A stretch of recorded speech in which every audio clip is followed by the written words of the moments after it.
നമസ്കാരം, സ്പോട്ട് ലൈവിലേക്ക് സ്വാഗതം. ഇക്കാലത്ത് പല വീടുകളിലും ഓട്ടോമാറ്റിക് ഗേറ്റുകൾ സ്ഥാപിക്കാറുണ്ട്. ഇതൊരു സ്റ്റൈലിന് വേണ്ടിയും മനുഷ്യരുടെ സൗകര്യത്തിന് വേണ്ടിയുമൊക്കെയാണ് ഈ ഓട്ടോമാറ്റിക് ഗേറ്റുകൾ സ്ഥാപിക്കുന്നത്. പക്ഷേ ഇതിന് പിന്നിൽ മറഞ്ഞിരിക്കുന്ന അപകടത്തെക്കുറിച്ചുകൂടി നമ്മൾ തിരിച്ചറിയണം. മലപ്പുറം വൈലത്തൂരിൽ നിന്നും കഴിഞ്ഞ ദിവസം പുറത്തു വന്ന ഏറെ വേദനിപ്പിക്കുന്നൊരു വാർത്ത. ഓട്ടോമാറ്റിക് ഗേറ്റിനുള്ളിൽ കുടുങ്ങി 9 വയസ്സുകാരൻ മരിച്ച വാർത്ത നമ്മളൊക്കെ ആകെ വല്ലാതെ വേദനിപ്പിച്ചിരുന്നു. പിന്നാലെ ഇതിന്റെ വിഷമത്തിൽ മുത്തശ്ശിയും മരിച്ചെന്ന വിവരമാണ് പുറത്തു വന്നത്. വൈലത്തൂർ സ്വദേശിനി ആസിയാണ് ഹൃദയാഘാതം മൂലം മരിച്ചത്. ഗേറ്റിന്റെ അറ്റത്താണ് സംഭവം നടന്നിട്ടുള്ളത്. പിന്നെ കുട്ടി തല പുറത്തേക്ക് ഇട്ടിട്ടാണ് നിൽക്കുന്നത്. എന്തായാലും ഷോക്ക് അടിച്ചതൊന്നുമല്ല, ഗേറ്റ് കുടുങ്ങിയത് തന്നെയാണ്. കുട്ടി കടന്ന സമയത്ത് ഗേറ്റ് വന്ന് അടിച്ചതായിരിക്കാനാണ് സാധ്യത. എനിക്ക് കറക്റ്റായിട്ട് പറയാൻ പറ്റൂല. ഉടൻ തന്നെ ഹോസ്പിറ്റലിൽ കൊണ്ടുപോയിട്ട് കുറച്ച് കഴിഞ്ഞപ്പോഴാണ് കുട്ടി മരിച്ചത്. വിശദാംശങ്ങളുമായി മലപ്പുറത്ത് നിന്ന് CV അനുമോദ് ചേരുന്നുണ്ട്. അനുമോദ്, ഇന്നലെ ഈ ഒരു വാർത്ത കേട്ട് പലരും, പ്രത്യേകിച്ചും മക്കളുള്ള ഓരോ മാതാപിതാക്കളും ഏറെ വിഷമിപ്പിച്ചൊരു വാർത്തയാണ്. ഇത് പലപ്പോഴും ഈ ഓട്ടോമാറ്റിക് ഗേറ്റുകൾ ഈ ആധുനികവൽക്കരണത്തിന്റെ ഭാഗമായി അല്ലെങ്കിൽ കൂടുതൽ സൗകര്യത്തിന്റെ ഭാഗമായിട്ടൊക്കെ പലരും വീടുകളിൽ സ്ഥാപിക്കാറുണ്ട്. പല വീടുകളിൽ ഇന്നത്തെ കാലത്ത് വലിയ പല വീടുകൾക്ക് മുന്നിലും ഓട്ടോമാറ്റിക് ഗേറ്റുകളൊക്കെ കാണാം. പക്ഷെ ഇത്തരം ഒരു അപകടത്തെക്കുറിച്ച് നമ്മളൊന്നും മനസ്സിലാക്കാറില്ല, തിരിച്ചറിയാറില്ല. ഈ 9 വയസ്സുകാരൻ, മലപ്പുറം വൈലത്തൂരിലെ 9 വയസ്സുകാരൻ്റെ മരണം ഓട്ടോമാറ്റിക് ഗേറ്റിനും കുടുങ്ങിയാണ് എന്ന് വ്യക്തമായിട്ടുണ്ട്. എന്താണ് അവിടെ സംഭവിച്ചത് ഇന്നലെ?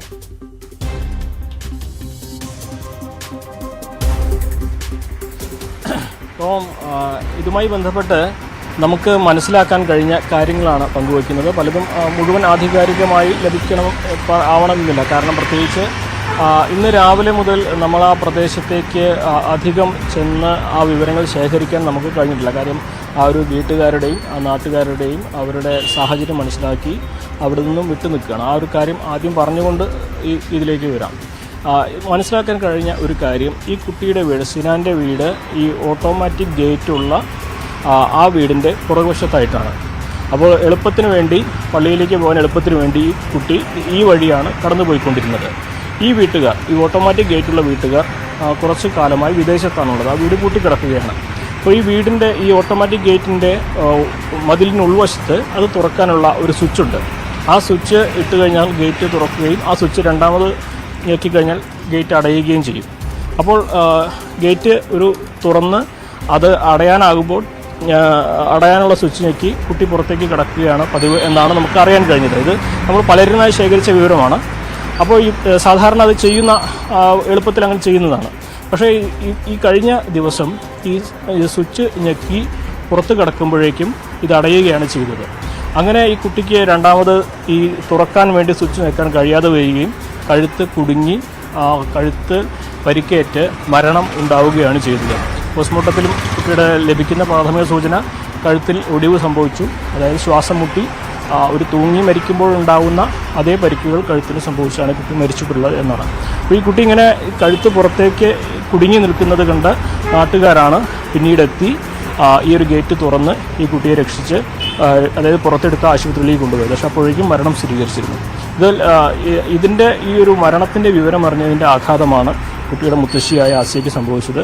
അവരും തളർന്നു വീഴുകയും പിന്നീട് ആശുപത്രിയിൽ എത്തിക്കുകയും അവിടുന്ന് ഹൃദയാഘാതം സംഭവിക്കുകയും അവിടുന്ന് തന്നെ മരണം സ്ഥിരീകരിക്കുകയും ചെയ്തു. അങ്ങനെയാണ് ഈ ദാരുണമായ 2 സംഭവങ്ങൾ ഇവിടെ വൈലത്തൂരിൽ ഉണ്ടായിട്ടുള്ളത്. ഈ ഒരു ഓട്ടോമാറ്റിക് ഗേറ്റ് അത് ഉള്ളിലെ സ്വിച്ച് ഉപയോഗിച്ച് തുറക്കുകയും അടയ്ക്കുകയും ചെയ്യാവുന്ന സംവിധാനമാണ്. അതിൽ സംഭവിച്ച അത് ഉപയോഗിച്ച് നടത്തിയ ഒരു അറ്റംപ്റ്റിൽ വന്ന പിഴവ് സാങ്കേതികമായിട്ടാകാം, അല്ലെങ്കിൽ മറ്റെന്തെങ്കിലും കാരണം കൊണ്ടാകാം. അതാണ് ഈ ഒരു അപകടത്തിലേക്ക് നയിച്ചത് എന്നാണ് പ്രാഥമികമായിട്ട് നമ്മൾ മേഖലയിലെ പ്രദേശവാസികളോടും ഈ സംഭവം അന്വേഷിക്കുന്ന പോലീസിനോടൊക്കെ അന്വേഷിച്ച് മനസ്സിലാക്കാൻ കഴിഞ്ഞ ഒരു കാര്യം.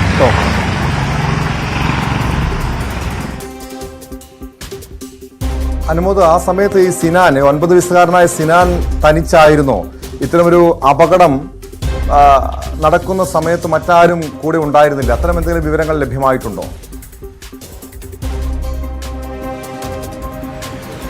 ഈ കുട്ടി ഒറ്റയ്ക്കായിരുന്നു, പള്ളിയിലേക്ക് പോകുമായിരുന്നു വൈകുന്നേരം. സാധാരണ പോകുന്നതാണ്, അതുകൊണ്ട് തന്നെ ഇതിൽ അസ്വാഭാവികമായിട്ടൊന്നും വീട്ടുകാർക്കും മറ്റുള്ളവർക്കും അറിയില്ല. കുട്ടി പള്ളിയിലേക്ക് പോകുന്നത് അങ്ങനെ പുറത്ത് പോയി ഒറ്റയ്ക്ക് പോയി വരുന്ന കുട്ടിയാണ്. എന്നും ഒരുപക്ഷെ ഈ കുട്ടി ഇതുവഴി തന്നെ ആയിരിക്കാം പോയിരുന്നത്, നമുക്കതിനെക്കുറിച്ച് അറിയില്ല. പക്ഷേ ഈ ഒരു ഗേറ്റ് ഇവരുടെ ബന്ധുവിൻ്റെ വീട് തന്നെയാണ് അടഞ്ഞു കിടക്കുന്നത്. അപ്പോൾ ഈ ഒരു ഗേറ്റ് ഉള്ളിൽ നിന്നും അടയ്ക്കാനും തുറക്കാനുമുള്ള സംവിധാനമുണ്ടെന്നും ആ സ്വിച്ച് ഉപയോഗിച്ച് ഇത് അടയ്ക്കാനും തുറക്കാനും കഴിയുമെന്ന് ഒരുപക്ഷെ കുട്ടിക്ക് അറിയുമായിരിക്കാം. കുട്ടി അത് സ്ഥിരം ആ ഒരു വഴി ഉപയോഗിക്കുന്നുണ്ട്, കുട്ടിക്കത് കൃത്യമായിട്ട് ചെയ്യാനും അറിയാമായിരിക്കാം. പക്ഷേ ഇന്നലെ ആ സ്വിച്ച് അമർത്തിയതിൽ വന്ന സമയം കാൽക്കുലേറ്റ് ചെയ്തൊരു വല്ല പിഴവോ അല്ലെങ്കിൽ സാങ്കേതികമായിട്ടുള്ള എന്തെങ്കിലും പ്രശ്നങ്ങളോ സെൻസറുകൾ വർക്കാവാത്തതോ ആയിരിക്കാം ഈ ഒരു അപകടത്തിലേക്ക് നയിച്ചത്. ഇതിൽ കുട്ടി പള്ളിയിൽ പോകുമ്പോൾ സ്വാഭാവികമായിട്ട് പോകുന്ന പോലെ പോകുമ്പോൾ വീട്ടുകാരും അതിനൊന്നും സംശയമില്ല. കാരണം സ്കൂൾ വിട്ട് വന്നാൽ പള്ളിയിൽ പോവുകയും പുറത്തു പോവുകയൊക്കെ ചെയ്യുന്ന ആ രീതി തന്നെയാണ് ആ കുട്ടിക്കുള്ളത്. അപ്പോൾ ഇതിൽ സംഭവിച്ചത് ഒരുപക്ഷെ ഈ ഓട്ടോമാറ്റിക് ഗേറ്റിൻ്റെ സെൻസർ അതിൽ വന്ന എന്തെങ്കിലും പിഴവായിരിക്കാം, അല്ലെങ്കിൽ ആ ഗേറ്റ് വന്ന് അടയുന്നതിൻ്റെ വേഗത കണക്കാക്കിയതിൽ ആ കുട്ടിക്ക് സംഭവിച്ച എന്തെങ്കിലും ആശയക്കുഴപ്പമായിരിക്കാം. എന്താണെങ്കിലും ഇത് വളരെ ആരെങ്കിലും കുറ്റം പറയണം എന്ന് നമുക്ക് പറയാനാകില്ല. കാരണം ഒരു ശാസ്ത്രീയ സംവിധാനങ്ങളാണ്, കൂടുതൽ സുരക്ഷയ്ക്ക് വേണ്ടി അത് നിർമ്മിച്ചിട്ടുള്ള സംവിധാനങ്ങളാണ്. അതിൽ ആ സംവിധാനത്തിൻ്റെ ശൈലിയിൽ തന്നെയാണ് അത് പ്രവർത്തിക്കുന്നത്. അപ്പോൾ ഇതൊരു ആകസ്മികമായി സംഭവിച്ച ദുരന്തം എന്നാണ് പ്രാഥമികമായിട്ട് നമുക്കിതിനെ പറയാൻ കഴിയുള്ളൂ. കേട്ടോ, തീർച്ചയായും. കാരണം ഈ കൊച്ചുകുട്ടികളുള്ള വീട്ടുകാർക്ക് ശ്രദ്ധിക്കേണ്ട ഒരു കാര്യം തന്നെയാണ് അല്ലേ അനുമോദ്? കാരണം പലരും കൂടുതൽ സൗകര്യത്തിന് വേണ്ടി ഇത്തരം സാങ്കേതിക വിദ്യകളൊക്കെ ഉപയോഗിക്കുമ്പോൾ അതിന് പിന്നിൽ വലിയൊരു അപകടം ഒളിഞ്ഞിരിക്കുന്നുണ്ടെന്ന കാര്യം പലപ്പോഴും നമ്മളൊന്നും തിരിച്ചറിയാറില്ല. പക്ഷേ ഈ ലിഫ്റ്റിൽ കുരുങ്ങിയുള്ള മരണവും അപകടവും ഒക്കെ കേട്ടിട്ടുണ്ടെങ്കിലും ഒരു ഓട്ടോമാറ്റിക് ഗേറ്റിൽ കുരുങ്ങി ഒരു കുഞ്ഞിൻ്റെ ജീവൻ നഷ്ടപ്പെടുക എന്നൊരു ദാരുണമായിട്ടുള്ള സംഭവം ഒരുപക്ഷെ ഒരു കേട്ടുകേൾവി ഇല്ലാത്തതാണ്. ഇതിനു മുൻപ് ഇത്തരം സംഭവങ്ങൾ ഉണ്ടായിട്ടില്ലെന്നാണ് മനസ്സിലാക്കാൻ കഴിയുന്നത്. ഇത് അനുമോദ് സൂചിപ്പിച്ചത് ആരുടെ ഭാഗത്താണ് വീഴ്ച എന്ന കാര്യത്തിൽ നമുക്കൊരിക്കലും അത് കണ്ടുപിടിക്കാൻ കഴിയില്ല. പക്ഷേ ഇവിടെ CCTV ദൃശ്യങ്ങളോ മറ്റോ ഉണ്ടോ? എന്താണ് ഈ 9 വയസ്സുകാരൻ അവിടെ നിന്ന് രക്ഷപ്പെടാനുള്ള ശ്രമം നടത്തിയോ, അതോ അതിവേഗത്തിൽ ഗേറ്റ് വന്ന് അടയുകയായിരുന്നോ? അങ്ങനെ എന്തെങ്കിലും വിവരങ്ങൾ ലഭ്യമായിട്ടുണ്ടെങ്കിൽ CCTV ദൃശ്യങ്ങൾ, സ്വാഭാവികമായും ആ വീട്ടിൽ CCTV ഉണ്ടാകാം, അത്തരം കാര്യങ്ങൾ പരിശോധിച്ചിട്ടുണ്ടോ?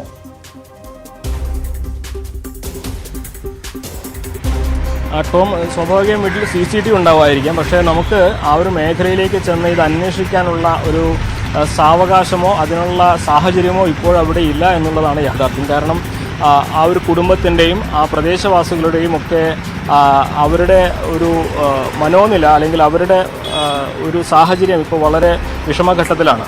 അപ്പോൾ അവിടെ നിന്ന് രാവിലെ നമ്മൾ റിപ്പോർട്ട് ചെയ്യാൻ പോകുമ്പോൾ പോലും അവർ നമ്മളെ തടയുകയാണ്, നിങ്ങളിപ്പോൾ ഇങ്ങോട്ട് വരരുത്, ഞങ്ങളുടെ അവസ്ഥ ഇപ്പോഴും അങ്ങനെയാണ്, അതുകൊണ്ട് നിങ്ങൾ ദയവായിട്ട് മാറി നിൽക്കുക എന്നൊരു അഭ്യർത്ഥനയാണ് ആ ഒരു മേഖലയുള്ളവർ നൽകുന്നത്. സ്വാഭാവികമായിട്ടും അത് പാലിക്കാൻ മാത്രമാണ് മാധ്യമപ്രവർത്തകർക്ക് കഴിയുക. ഇനി CCTV എന്തായാലും ഉണ്ടാവണം, കാരണം ഇത്രയും ആധുനികമായിട്ടുള്ള ഒരു ഗേറ്റുള്ള വീട്ടിൽ സ്വാഭാവികമായിട്ട് CCTV ഉണ്ടായിരിക്കാം.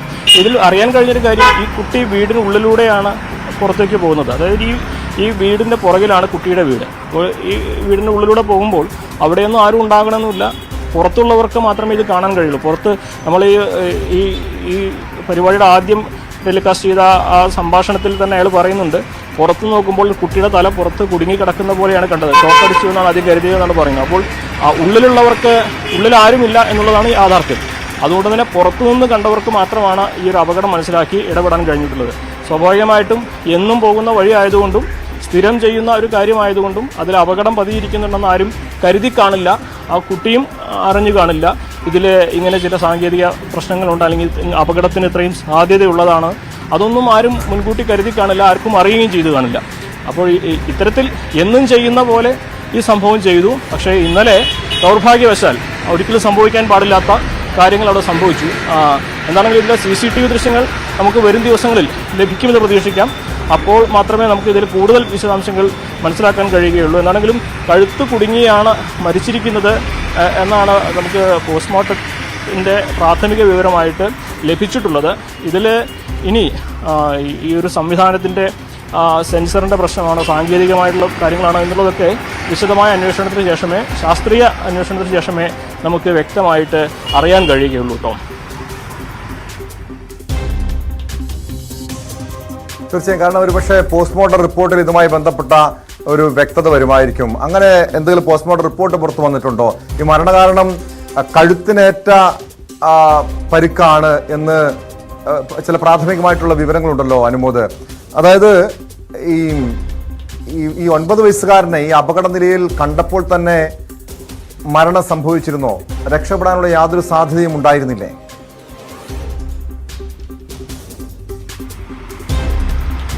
അതാണ് ഇതിലെ ഒരു ഞെട്ടിപ്പിക്കുന്ന യാഥാർത്ഥ്യം. ഈ കുട്ടിയെ ആശുപത്രിയിൽ എത്തിച്ചപ്പോഴേക്കും കുട്ടിയുടെ മരണം സ്ഥിരീകരിച്ചിരുന്നു എന്നുള്ളതാണ് നമുക്ക് പോലീസിൽ നിന്ന് ലഭ്യമാവുന്ന ഒരു വിവരം. കാരണം ഈ കുട്ടി ഏകദേശം അരമണിക്കൂറിലധികം സമയം ഇത്തരത്തിൽ കുടുങ്ങിക്കിടന്നിട്ടുണ്ട് എന്ന സൂചനകളാണ് വരുന്നത്. സാധാരണ ഒരു 2-3 മിനിറ്റ് നമുക്ക് ശ്വാസം പിടിക്കുമ്പോൾ തന്നെ, കഴുത്തിനെ പിടിക്കുമ്പോൾ തന്നെ നമുക്ക് പിടിച്ചു നിൽക്കാൻ കഴിയാത്ത സാഹചര്യം വരും. അപ്പോൾ ചെറിയൊരു കുട്ടി അരമണിക്കൂറോളം സമയം കഴുത്ത് കുടുങ്ങിക്കൊണ്ട് കിടക്കുക എന്ന് പറഞ്ഞാൽ അത് നമുക്ക് രക്ഷപ്പെടാനുള്ള സാധ്യത അവിടെ വളരെ കുറവാണ് എന്ന് തന്നെ വേണം കരുതാൻ. പോസ്റ്റ്മോർട്ടത്തിൻ്റെ മുഴുവൻ വിവരങ്ങൾ നമുക്ക് ലഭിച്ചിട്ടില്ല. പ്രാഥമികമായി ലഭിക്കുന്ന വിവരം കഴുത്തിനേറ്റ പരിക്ക്, ശ്വാസം കിട്ടാത്തതിൻ്റെ സാഹചര്യങ്ങൾ, അതൊക്കെ തന്നെയാണ് ഈ ഒരു മരണത്തിലേക്ക് നയിച്ചത് എന്ന സൂചനകളാണ് പ്രാഥമികമായിട്ട് ലഭിച്ചിട്ടുള്ളത്. അതായത് ഒരു തൂങ്ങി മരണം സംഭവിക്കുമ്പോൾ എങ്ങനെയാണോ ഉണ്ടാകുന്നത് അതേ സാഹചര്യങ്ങൾ തന്നെയാണ് കഴുത്ത് കുടുങ്ങിയ ഈ ഒരു ഘട്ടത്തിലും ഉണ്ടായിരിക്കുന്നത് എന്നാണ് പ്രാഥമികമായിട്ടുള്ള നിരീക്ഷണം ഉണ്ടായിരിക്കുന്നത്. എന്നാണെങ്കിലും ഇതിൻ്റെ വിശദാംശങ്ങൾ നമുക്ക് ഈ പോസ്റ്റ്മോർട്ടം നടപടികൾ അല്പസമയം മുമ്പ് മാത്രമാണ് പൂർത്തിയായിട്ടുള്ളത്. നമുക്ക് പിന്നീട് ലഭിക്കുമെന്ന് തന്നെയാണ് കണക്ക് കൂട്ടുന്നത്. വ്യക്തമാണ്. മലപ്പുറത്തു നിന്നും CV അനുമോദാണ് വിവരങ്ങൾ നൽകിയത്. ഓട്ടോമാറ്റിക് ഗേറ്റിൽ കുടുങ്ങിയാണ് കഴിഞ്ഞ ദിവസം മലപ്പുറത്ത് ഒരു 9 വയസ്സുകാരൻ മരിച്ചത്. ഇതിന്റെ വിഷമത്തിൽ മുത്തശ്ശിയും മരിച്ചുവെന്ന വാർത്തയാണ് ഇന്ന് പുറത്തു വന്നത്. എന്താണ് യഥാർത്ഥത്തിൽ സംഭവിച്ചത്, മരണകാരണം എന്താണ്, ഇക്കാര്യത്തിൽ അല്പസമയത്തിനകം ഒരുപക്ഷെ ഇന്ന് തന്നെ ഇതുമായി ബന്ധപ്പെട്ട കൂടുതൽ വ്യക്തത വരുമെന്ന് പ്രതീക്ഷിക്കാം. സ്പോട്ട് ലൈവിനി പരിശോധിക്കുന്നത് ഇടുക്കി പൈനാവിൽ നടന്ന ഒരു ദാരുണമായ സംഭവമാണ്. പൈനാവിൽ മരുമകൻ പെട്രോൾ ഒഴിച്ച് തീ കൊളുത്തിയതിനെ തുടർന്ന് ചികിത്സയിലായിരുന്ന അന്നക്കുട്ടി മരിച്ചു. കോട്ടയം മെഡിക്കൽ കോളേജിൽ ഇന്ന് പുലർച്ചെയാണ് അന്ത്യം. പെട്രോൾ ഒഴിച്ച് തീ കൊളുത്തിയ മരുമകൻ സന്തോഷ് പോലീസിന്റെ കസ്റ്റഡിയിലുണ്ട്. ഈ മാസം 5-നാണ് ഈ മരുമകന്റെ ആക്രമണത്തിൽ അന്നക്കുട്ടിക്കും അന്നക്കുട്ടിയുടെ മകന്റെ കുഞ്ഞിനും 2 വയസ്സുള്ള കുഞ്ഞിനും ഗുരുതരമായി പൊള്ളലേറ്റത്. ചികിത്സയിലിരിക്കെയാണ് മരണം. പ്രിൻസ് ജെയിംസ് ചേരുന്നുണ്ട് ഇടുക്കിയിൽ നിന്നും വിശദാംശങ്ങളുമായി. പ്രിൻസ്, ഈ സംഭവം നടന്നത് ഈ മാസം 5-നാണ്. ദിവസങ്ങളോളം മരണത്തോട് മല്ലടിച്ച് കിടക്കുകയായിരുന്നു അന്നക്കുട്ടി. ഒടുവിൽ മരണത്തിന് കീഴടങ്ങിയിരിക്കുന്നു. അതോടൊപ്പം അറിയേണ്ടത് ആ കുഞ്ഞിന്റെ ആരോഗ്യനിലയാണ്. ആ കുഞ്ഞിന്റെ അവസ്ഥ ഇപ്പോൾ എങ്ങനെയാണ് പ്രിൻസ്? കഴിഞ്ഞ ജൂൺ 5-നാണ് ഇത്തരത്തിലൊരു സംഭവം നടക്കുന്നത്. വീട്ടുമുറ്റത്തിരിക്കുകയായിരുന്ന അന്നക്കുട്ടിയുടെയും കൊച്ചുമകളുടെയും ദേഹത്തേക്ക് ഈ അന്നക്കുട്ടിയുടെ മകളുടെ ഭർത്താവായ സന്തോഷ് പെട്രോൾ ഒഴിച്ച് തീ കൊളുത്തുകയായിരുന്നു. ഉടൻ തന്നെ നാട്ടുകാരെത്തി ഇവരെ രക്ഷാപ്രവർത്തനം നടത്തുകയും ഇവരെ ആശുപത്രിയിലേക്ക് എത്തിക്കുകയും ചെയ്തു. ഇടുക്കി മെഡിക്കൽ കോളേജിൽ ആദ്യം പ്രവേശിപ്പിക്കുകയും തുടർന്ന് കോട്ടയം മെഡിക്കൽ കോളേജിലേക്ക് വിദഗ്ധ ചികിത്സയ്ക്കായി മാറ്റുകയും ആണ് ചെയ്തത്. അന്നക്കുട്ടിയുടെ ദേഹത്ത് 30% പൊള്ളലേറ്റിരുന്നു. അപ്പം ഈ കുട്ടിയുടെ 2 വയസ്സുകാരിയ കുട്ടിക്ക് 15% പൊള്ളലേറ്റിരുന്നാണ് പ്രാഥമികമായി അന്ന് നമുക്ക് അധികൃതർക്ക് നൽകിയ വിവരം. എന്തായാലും കുട്ടിയും ചികിത്സയിൽ തുടരുക തന്നെയാണ്. എന്തായാലും വലിയ കുട്ടി അപകടത്തിന് തരണം ചെയ്തു എന്ന് തന്നെയാണ് നമുക്ക് അറിയാൻ കഴിയുന്നത്. എന്തായാലും ഇന്ന് രാവിലെ പുലർച്ചെ ഈ അന്നക്കുട്ടിയുടെ മരണം സംഭവിക്കുകയായിരുന്നു. കുടുംബ വഴക്കിനെ തുടർന്നാണ് ഇത്തരത്തിലുള്ള ഒരു സംഭവം അരങ്ങേറുന്നത്. ഈ അന്നക്കുട്ടിയുടെ മകളുടെ ഭർത്താവാണ് സന്തോഷും മകളും തമ്മിൽ വിവാഹം മോചനത്തിലേക്ക് നീങ്ങുന്ന ഒരു സാഹചര്യം കൂടിയുണ്ട്. ഇതിനുള്ള ഒരു പ്രതികാരം ഉണ്ടാവുകയും ഇതേ തുടർന്നാണ് ഇയാൾ അത്തരത്തിലുള്ള ആക്രമണം നടത്തുകയും ചെയ്തത്. അന്നക്കുട്ടിയെയും ഈ കുഞ്ഞും വീട് പുറത്തിരിക്കുന്ന സമയത്ത് ഇയാൾ ഇവിടേക്ക് വരികയും ഈ വിഷയം സംസാരിക്കുന്നതിനായി ഇവിടേക്ക് വരികയും ഈ കയ്യിൽ കരുതിയിരുന്ന പെട്രോൾ ഇവരുടെ ദേഹത്തേക്ക് ഒഴിച്ച് അന്നക്കുട്ടിയുടെ ദേഹത്തേക്ക് ഒഴിച്ച് തീ കൊളുത്തുകയുമായിരുന്നു. തുടർന്ന് ഇവിടുന്ന് രക്ഷപ്പെട്ട സന്തോഷ് പിന്നീട് തമിഴ്നാട്ടിലേക്ക് കടക്കുകയായിരുന്നു. അതിനുശേഷം കഴിഞ്ഞ ദിവസം ഇയാൾ രാത്രിയിൽ തമിഴ്നാട്ടിൽ നിന്ന് ഇവിടെ തിരികെ എത്തുകയും ഇവരുടെ അന്നക്കുട്ടി താമസിച്ചുകൊണ്ടിരുന്ന അന്നക്കുട്ടിയുടെ വീടും ഒപ്പം ഇളയ മകൻ താമസിച്ചുകൊണ്ടിരുന്ന വീടും ആക്രമിക്കുകയായിരുന്ന ഒരു സംഭവം കൂടി ഉണ്ടായി. പിന്നീട് ഇയാൾ വീണ്ടും തമിഴ്നാട്ടിലേക്ക് കടക്കാൻ ശ്രമിക്കുന്നതിനോട് അതിർത്തി മേഖലയായ ബോഡിമെട്ടിൽ വെച്ച് പോലീസ് പിടികൂടിയായിരുന്നു. ഇപ്പോൾ പോലീസ് കസ്റ്റഡിയിൽ ഇയാളെ വാങ്ങിയിട്ടുണ്ട്. അപ്പം തെളിവെടുപ്പിനായൊക്കെ ഇന്നേക്ക് എത്തിക്കൊണ്ടുവരും എന്നൊരു വിവരമായിരുന്നു നൽകിയതെങ്കിൽ പോലും ഇന്ന് അന്നക്കുട്ടിയുടെ മരണം നടക്കുന്ന സാഹചര്യം ഉണ്ടായ സാഹചര്യത്തിൽ ചിലപ്പോൾ തെളിവെടുപ്പൊക്കെ അടുത്ത ദിവസത്തേക്ക് കൂടുതൽ തെളിവെടുപ്പ് അടുത്ത ദിവസത്തേക്ക് മാറ്റുന്ന സാഹചര്യം കൂടിയുണ്ട്. എന്തായാലും കുടുംബ വഴക്കിനെ തുടർന്നുണ്ടായ ഒരു സംഭവമാണ് ഇത്തരത്തിലൊരു ദാരുണമായ മരണത്തിലേക്ക് കലാശിച്ചത്. വയോധികയുടെ മരണത്തിൽ സംഭവിച്ചത്. ഒപ്പം അതാണ് ഈ കുടുംബ വഴക്കിനെ തുടർന്ന് പല കുടുംബങ്ങളിലും പല വീടുകളിലും ഇത്തരം ദുരന്തങ്ങൾ സംഭവിക്കുന്നുണ്ട്. പക്ഷെ ഇത് ഭാര്യയോടുള്ള വിരോധത്തിൽ ഭാര്യ മാതാവിനെ ക്രൂരമായി പെട്രോൾ ഒഴിച്ച് തീ കൊളുത്തി കൊലപ്പെടുത്തുന്ന സംഭവം. പ്രിൻസ്, ഇവിടെ തുടക്കത്തിൽ പുറത്തു വന്ന വിവരം വിദേശത്തുള്ള ഭാര്യയുടെ ശമ്പളം കൃത്യമായും തനിക്ക് ലഭിക്കാത്തതിന്റെ, പൂർണ്ണമായും ലഭിക്കാത്തതിന്റെ വിരോധത്തിൽ ഭാര്യാമാതാവിനെയും കൊലപ്പെടുത്താൻ ശ്രമിച്ചു എന്നായിരുന്നല്ലോ പുറത്തു വന്ന വിവരങ്ങൾ. അതുതന്നെയാണോ ആക്രമണത്തിന് കാരണമെന്ന് പോലീസ് സ്ഥിരീകരിക്കുന്നുണ്ടോ? ഈ പ്രതിയെ, സന്തോഷിനെ ചോദ്യം ചെയ്തതിൽ നിന്നും എന്താണ് ലഭ്യമായിരിക്കുന്നത്? ടോം, തീർച്ചയായും ഭാര്യ വിദേശത്തേക്ക് ജോലിക്ക് പോയതിനു ശേഷം അതിന് മുൻപുമായ കുറെ പ്രശ്നങ്ങൾ ഇരുവരും തമ്മിലുണ്ടാവുകയും തുടർന്ന് ഈ ശമ്പളം അടക്കമുള്ള കാര്യങ്ങളിലോ തർക്കമുണ്ടാവുകയൊക്കെ ചെയ്തിരുന്നു. ഇതേ തുടർന്നാണ് ഇത്തരത്തിലൊരു വിഷയം കൂടുതൽ വഷളാവുകയും ഇവർ വിവാഹമോചനം എന്ന ഘട്ടത്തിലേക്കൊക്കെ നീങ്ങുന്ന സാഹചര്യമൊക്കെ ഉണ്ടായത്. ഒപ്പം ഈ സംഭവം ചോദ്യം ചെയ്യാനും ഒക്കെ ആയിട്ടാണ് കഴിഞ്ഞ ദിവസം ഇയാൾ സന്തോഷ് ഈ അന്നക്കുട്ടിയുടെ വീട്ടിലെത്തുന്നത്. തുടർന്ന് രണ്ടാമതും എത്തിയിരുന്ന ഒരു സാഹചര്യം കൂടി ഉണ്ടായി. കുടുംബത്തിലുള്ള മുഴുവൻ ആളുകളെയും വകവരുത്തുക എന്നൊരു ഉദ്ദേശവും ഇയാൾക്കുണ്ടായിരുന്നു എന്ന് തന്നെയാണ് പോലീസ് വ്യക്തമാക്കുന്നത്. കാരണം ഈ രാത്രി പുലർച്ചെ സമയത്താണ് ഇയാൾ ഈ രണ്ട് വീടുകളുടെയും, അതായത് അന്നക്കുട്ടിയും മൂത്ത മകൻ താമസിക്കുന്ന വീടിന് നേരെയും ഒപ്പം ഇളയ മകൻ താമസിക്കുന്ന വീടിന് നേരെ ആക്രമണം നടത്തുകയും രണ്ട് വീടും തീ കത്തിച്ച് നശിപ്പിക്കാൻ ശ്രമിക്കുകയും ചെയ്തത്. അയാൾ അന്ന് കരുതിയിരുന്നത് ആശുപത്രിയിൽ ചികിത്സയിൽ കഴിഞ്ഞിരുന്ന ഈ അന്നക്കുട്ടിയും കൊച്ചുമകളും അടക്കമുള്ളവർ വീട്ടിലേക്ക് തിരികെ എത്തി എന്ന ഒരു ധാരണയിലാണ് അന്ന് ആക്രമണം നടത്തിയത്. എന്നാൽ ഇവർ വീട്ടിലുണ്ടായിരുന്നില്ല, അവർ ആശുപത്രിയിൽ തന്നെ തുടരുകയായിരുന്നു. അതുകൊണ്ട് തന്നെ ഒരു വലിയ ദുരന്തത്തിലേക്ക് നീങ്ങിയില്ല. അല്ലായിരുന്നെങ്കിൽ വലിയൊരു ദുരന്തത്തിലേക്ക് കലാശിക്കുകയായിരുന്നു പോലീസിനെ എതിർക്കണം. കാരണം എല്ലാവരെയും വകവരുത്തുക, കാരണം തന്റെ ചെൽപ്പടിക്ക് തീർക്കുന്നില്ല എന്ന് കണ്ട് എല്ലാവരെയും വകവരുത്തുക എന്ന ലക്ഷ്യത്തോട് തന്നെയാണ് ഇയാൾ രണ്ടാമതും ആക്രമണം നടത്തിയത്. പ്രത്യേകിച്ചും തമിഴ്നാട്ടിലേക്ക് കടന്ന് അതിനുശേഷം തിരികെ എത്തി രാത്രിയിൽ പുലർച്ചെ രാവിലെ എന്ന രീതിയിലേക്ക് രാവിലെയുള്ള വീട്ടിലേക്ക് തിരികെ എത്തി ആ സമയത്ത് പെട്രോൾ ഒഴിച്ച് ഈ രണ്ട് വീടുകളിലേക്കും ആക്രമണം നടത്തുന്ന സാഹചര്യമാണ് ഉണ്ടായിരുന്നത്. അന്ന് അത്തരത്തിൽ ഈ വീട്ടുകാർ അവിടെ ഉണ്ടായിരുന്നെങ്കിൽ വലിയ ദുരന്തത്തിലേക്ക് കലാശിക്കുന്നത്. കാരണം എല്ലാവരും ഉറക്കമാകുന്ന സമയത്തൊക്കെ ആക്രമണം നടന്നാൽ തന്നെ തീ കത്തിക്കുന്ന ഒരു സാഹചര്യം ഉണ്ടായാൽ തന്നെ വലിയ ദുരന്തത്തിലേക്ക് കലാശിക്കുന്ന ഒരു സാഹചര്യം കൂടി ഉണ്ടാകുമായിരുന്നെങ്കിലും അന്ന് അവർ ആശുപത്രിയിലായിരുന്നതിനാൽ തന്നെ വലിയ ദുരന്തത്തിലേക്ക് മാറ്റുന്ന ഒരു സാഹചര്യം ഉണ്ടായി. അതായത് ഒരു കൂട്ടക്കുരുതി തന്നെയാണ് ഈ പ്രതി സന്തോഷം ലക്ഷ്യമിട്ടത് എന്ന് തന്നെയല്ലേ മനസ്സിലാക്കേണ്ടത്? കാരണം ആദ്യം പെട്രോൾ ഒഴിച്ച് വീടിന് തീ കൊളുത്തുന്നു, ഭാര്യ മാതാവും ഒരു കുഞ്ഞും ഗുരുതരാവസ്ഥയിലാകുന്നു. അവർ ആശുപത്രിയിലായിരിക്കുന്ന അതേ സമയത്ത് തന്നെ വീണ്ടും രണ്ട് വീടുകൾക്ക് തീ കൊളുത്തുന്നു. അതായത് ഒരാളെ കൊലപ്പെടുത്തുകയല്ല, ഒരു കൂട്ടക്കുരുതി തന്നെയല്ലേ പ്രതി ലക്ഷ്യമിട്ടത്? ടോം, തീർച്ചയായും അത്തരത്തിൽ തന്നെയാണ്. ആദ്യം ജൂൺ 5-നാണ് ഈ സംഭവം. വീണുമുറ്റത്തിരിക്കുന്ന അന്നക്കുട്ടിയുടെയും ഈ കൊച്ചുമകളുടെയും ദേഹത്തേക്ക് ഇയാൾ പെട്രോൾ ഒഴിക്കുകയും തീ കത്തിക്കുകയും ചെയ്യുന്നത്. തുടർന്ന് ഇയാൾ ഇവിടുന്ന് ഓടി രക്ഷപ്പെട്ടു. പിന്നീട് തമിഴ്നാട്ടിലേക്ക് പോകുന്നു. ദിവസങ്ങൾക്ക് ശേഷമാണ് ഇയാൾ ഇവിടെ മടങ്ങിയെത്തുന്നത്. അയാളുടെ ധാരണ ആശുപത്രിയിൽ ചികിത്സയ്ക്ക് ശേഷം ഇവർ തിരികെ എത്തിയിട്ടുണ്ടാവും എന്ന് തന്നെയായിരുന്നു. അങ്ങനെ ആ ധാരണയിൽ ഇയാൾ തിരികെ എത്തി വീണ്ടും ഈ രണ്ട് വീടും രാത്രിയിലെ മറവിൽ കത്തിച്ച് അവിടെ ഉണ്ടായിരുന്നവരെ വകവരുത്തുക എന്ന് തന്നെയായിരുന്നു ഇയാൾ ലക്ഷ്യം വെച്ചിരുന്നത്. എന്തായാലും അന്ന് ഭാഗ്യം കൊണ്ട് ആശുപത്രിയിലായിരുന്നതിനാൽ തന്നെയാണ് വലിയ ഒരു ദുരന്തം അവിടെ സംഭവിക്കാതിരുന്നത്. എല്ലാവരെയും വകവരുത്തുക എന്നൊരു ഉദ്ദേശം തന്നെയായിരുന്നു എന്നാണ് പോലീസ് പ്രാഥമികമായി അന്ന് ഈ സന്തോഷിനെ പിടികൂടിയ സമയത്ത് തന്നെ വ്യക്തമാക്കിയത്. തുടർന്ന് ഇന്ന് കഴിഞ്ഞ ദിവസം പുള്ളി ഈ സന്തോഷിനെ കസ്റ്റഡിയിൽ വാങ്ങിയിട്ടുണ്ട്. എന്തായാലും അടുത്ത ദിവസങ്ങൾ തെളിവെടുപ്പ് അടക്കമുള്ള കാര്യങ്ങൾ നടക്കും. കൂടുതൽ വിവരങ്ങൾ ഈ വിഷയവുമായി ബന്ധപ്പെട്ട ഒപ്പം ഈ കുടുംബവുമായി ഇത്രമാത്രം വലിയ എല്ലാവരെയും വകവരുത്തുക എന്ന രീതിയിലേക്കുള്ള ഒരു ധാരണയിലേക്ക് ഇയാൾ എത്തുന്നതിനുള്ള സാഹചര്യങ്ങളൊക്കെ കൂടി കൂടുതൽ പോലീസ് പരിശോധിച്ച് കൂടുതൽ വിവരങ്ങൾ അടുത്ത ദിവസം വ്യക്തമാകുമെന്നാണ് കരുതുന്നത്. ജോൺ,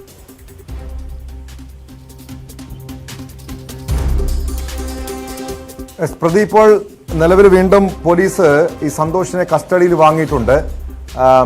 കൂടുതൽ ആളുകളുടെ മൊഴി എടുത്തിട്ടുണ്ടോ? കാരണം ഈ സന്തോഷിന്റെ ഭാര്യ, വിദേശത്തുള്ള ഭാര്യയുടെ മൊഴി രേഖപ്പെടുത്തണം. അവർ നാട്ടിലെത്തിയിട്ടുണ്ടോ? ഈ മറ്റു കുടുംബാംഗങ്ങൾ എന്താണ് ഇതുമായി ബന്ധപ്പെട്ട് ഇവരുടെ കുടുംബ പ്രശ്നത്തിന്റെ കാരണം എന്താണെന്ന് സംബന്ധിച്ചുള്ള വിവരങ്ങൾ പോലീസിന് കൈമാറിയിട്ടുണ്ടോ പ്രിൻസ്?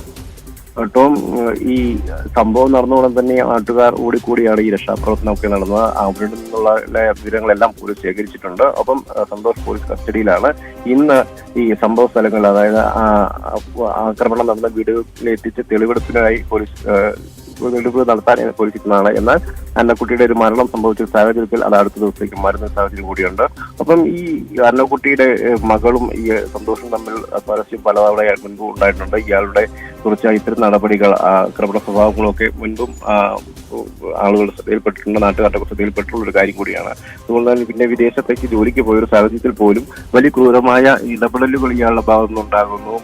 പൂർണ്ണമായ ശമ്പളം അടക്കമുള്ള കാര്യങ്ങളിലേക്ക് എത്തണമെന്ന് പറയുന്നു. തുടർന്ന് വീട്ടുകാരെ കുട്ടികളെയും ഒക്കെ ഈ ഭാര്യയുടെ വീട്ടുകാരെയൊക്കെ പതിവായി ഉപദ്രവിക്കും, അല്ലെങ്കിൽ അവർക്കെതിരെ പല വിദ്വേഷ ചർച്ചകൾ നടത്തുകയും ചെയ്യുന്ന രീതിയൊക്കെ ഇയാൾക്കുണ്ടായിരുന്നു. ഇതൊക്കെയാണ് ഇത്തരത്തിൽ ഒരു വലിയ ഒരു കുറ്റകൃത്യത്തിലേക്ക് നീങ്ങാൻ ഇടയാക്കിയത്. ഒപ്പം ഇയാളുടെ നിരന്തരമായ ശല്യം സഹിക്കവയ്യാതെയാണ് ഈ കുടുംബം ഇയാളിൽ നിന്നും വിവാഹമോചനത്തിലേക്കുള്ള ഘട്ടത്തിലേക്ക് എത്തുന്ന ഒരു സാഹചര്യം ഉണ്ടായത്. അത് കൂടി ചോദ്യം ചെയ്യാനാണ് കഴിഞ്ഞ ദിവസം ഇയാൾ വീട്ടിലെത്തുകയും ആക്രമണം നടത്തുകയും ചെയ്തത്. എന്തായാലും കരുതിക്കൂട്ടി തന്നെയാണ് അന്നും അയാൾ ആദ്യ ദിവസം തന്നെ ഇയാൾ വീട്ടിലേക്ക് എത്തിയത്. അന്ന് കരുതിക്കൂട്ടി ഇയാൾ വീട്ടിലെത്തുകയും അന്നക്കുട്ടിയെ സംസാരിച്ച് നിൽക്കുന്നതിനിടയിൽ തന്നെ കയ്യിൽ കരുതിയിരുന്ന പെട്രോൾ ഇവരുടെ ദേഹത്ത് ഒഴിക്കുകയുമായിരുന്നു. അതിനുശേഷം ദിവസങ്ങൾക്ക് ശേഷം വീണ്ടും എത്തി എല്ലാവരെയും, അതായത് ഈ ഭാര്യയുടെ സഹോദരന്മാരടക്കമുള്ളവരെ എല്ലാം വകവരുത്തുക ലക്ഷ്യത്തിലേക്കായിരുന്നു ഇയാൾ എത്തിയിരുന്നത്. എന്തായാലും അന്ന് വലിയ ദുരന്തത്തിൽ നിന്ന് ഈ കുടുംബം രക്ഷപ്പെടുകയായിരുന്നു. എന്തായാലും ആശുപത്രിയിൽ ചികിത്സയിൽ കഴിഞ്ഞതിനിടെ അന്നക്കുട്ടിയുടെ മരണം സംഭവത്തിന് കാരണം സംഭവം കൂടി കഴിഞ്ഞ് പുലർച്ചെ ഉണ്ടാകുന്നു. എന്തായാലും ഈ കുട്ടി ഇപ്പോഴും ചികിത്സയിൽ തുടരുകയാണ് കേട്ടോ.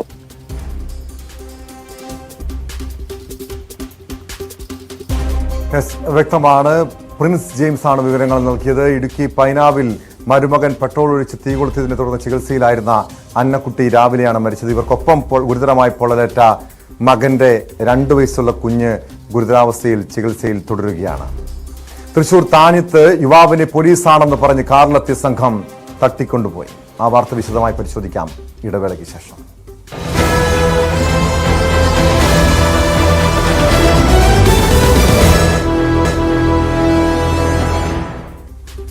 സ്പോട്ട് ലൈവ് തുടരുന്നു. തൃശൂർ താനിത്ത് യുവാവിനെ പോലീസ് എന്ന് പറഞ്ഞ് കാറിലെത്തിയ സംഘം തട്ടിക്കൊണ്ടുപോയി.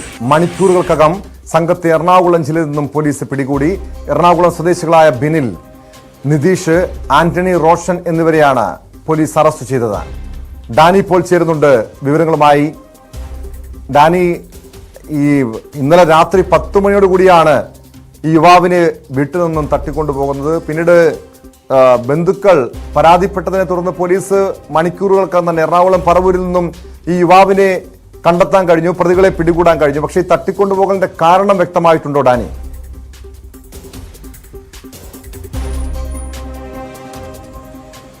അതിന്റെ ഒരു കാരണങ്ങൾ, സംഭവങ്ങൾ ഇപ്പോൾ കുറെ കൂടി വ്യക്തമായിട്ടുണ്ട്. ഇവർ ഈ തട്ടിക്കൊണ്ടുപോയ ഇപ്പോൾ അറസ്റ്റായിട്ടുള്ള എറണാകുളം സ്വദേശികളാണ് 3 പേർ ഈ കേസുമായി ബന്ധപ്പെട്ട് അറസ്റ്റായിട്ടുള്ളത്. ബിനിൽ, നിതീഷ്, ആന്റണി, റോഷൻ എന്നിവരെയാണ് അറസ്റ്റ് ചെയ്തിട്ടുള്ളത്. ഇവരിൽ നിന്ന് തൃശ്ശൂർ സ്വദേശിയായ പെരിങ്ങോട്ടുകര സ്വദേശി വാഴൂരിലെ കൃഷ്ണദേവ് ഇവരിൽ നിന്നൊരു വാഹനം, കാറ് വാടകയ്ക്ക് എടുത്തിരുന്നു. ഈ കാറ് തിരിച്ചു കൊടുക്കുന്നത് സംബന്ധിച്ചും അതോടൊപ്പം തന്നെ അതിൻ്റെ വാടക സംബന്ധിച്ചുമായ കാര്യങ്ങളാണ് ഈ തർക്കത്തിലേക്ക് ഇവർ തമ്മിലുണ്ടായിരുന്ന ഒരു തർക്കം രൂക്ഷമാക്കാൻ കാരണമെന്ന് പറയുന്നു. അതിനെ ഇയാളിൽ നിന്ന് പണം ഈടാക്കുക, അതിൽ തർക്കത്തിൽ കൃത്യമായ രീതിയിൽ തങ്ങൾക്ക് ഇത് പറഞ്ഞ് അവസാനിപ്പിക്കുന്നതിന് ഇടപാട് പണം നൽകുക എന്ന ഉദ്ദേശത്തോടു കൂടിയാണ് ഇയാളെ തട്ടിക്കൊണ്ടുപോയത് എന്നാണ് പോലീസിന് ഇവർ നൽകിയിരിക്കുന്ന മൊഴി. ഇതിൽ പലതവണ ഇയാളോട്, കൃഷ്ണദേവിനോട് ഈ പണം ആവശ്യപ്പെട്ടിട്ടുണ്ടെങ്കിലും പക്ഷെ അതിൽ നിന്ന് ഒരു തീരുമാനമായില്ല. ഈ വാടക സംബന്ധിയായ കാര്യങ്ങളുള്ള തർക്കമടക്കമുള്ള കാര്യങ്ങൾ തുടരുകയായിരുന്നു. ഇതിനിടെയാണ് ഈ സംഘം ഇവിടേക്ക് എത്തുന്നതും വീട്ടിലേക്ക് എത്തുന്നതും പിന്നീട് ഇയാളെ കൂട്ടിക്കൊണ്ടുപോകുന്നത്. അത് വീട്ടുകാരോട് പോലീസിൽ നിന്നാണ് എന്ന് പറഞ്ഞുകൊണ്ടാണ് വീട്ടുകാരോട് ഈ ഒരു ഇടപെടൽ നടത്തുന്നത്. അതിനുശേഷം ഈ സംഘം പോയതിനു ശേഷമാണ് വീട്ടുകാർ അന്തിക്കാട് പോലീസ് സ്റ്റേഷനിൽ വിളിച്ച് അന്വേഷിച്ചു. ഇങ്ങനെ തങ്ങൾ ഈ വീട്ടിൽ നിന്ന് വന്ന് ഒരാളെ പിടിച്ചു കൊണ്ടുപോയിട്ടുണ്ട്. പോലീസ് സ്റ്റേഷനിൽ നിന്നാണ് പറഞ്ഞിരിക്കുന്നത്.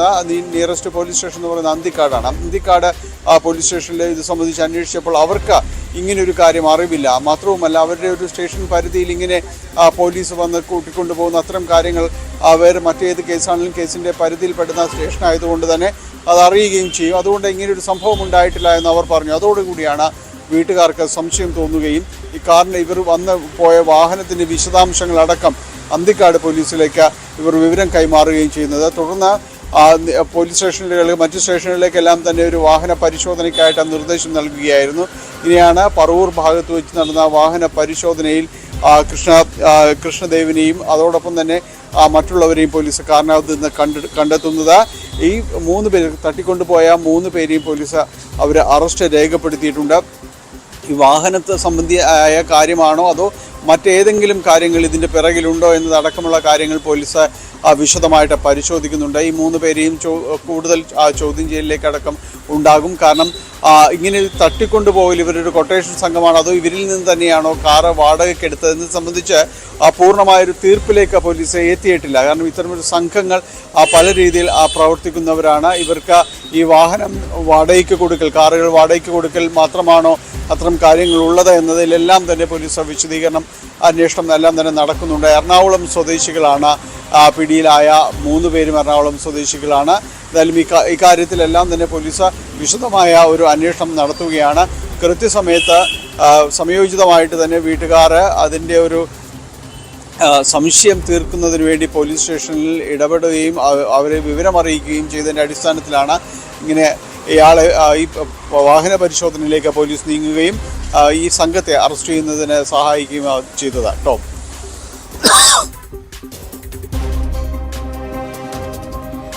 ഡാനി, ഇത്തരം ഒരു തർക്കമാണ് തട്ടിക്കൊണ്ടുപോകൽ കലാശിച്ചതെന്ന് പറയുന്നുണ്ട്. ഈ പ്രതികളുടെ ലക്ഷ്യം, ഈ അക്രമികളുടെ ലക്ഷ്യം എന്തായിരുന്നു? തട്ടിക്കൊണ്ടുപോയി ഭീഷണിപ്പെടുത്തുക, വകവരുത്തുക, അത്തരം ഒരു നീക്കമുണ്ടായിരുന്നോ? ഈ പ്രതികളുടെ ഒരു പശ്ചാത്തലം എന്താണ്? ഏതെങ്കിലും കൊട്ടേഷൻ ഗുണ്ടാ സംഘത്തിൽപ്പെട്ടവരാണോ ഇവർ?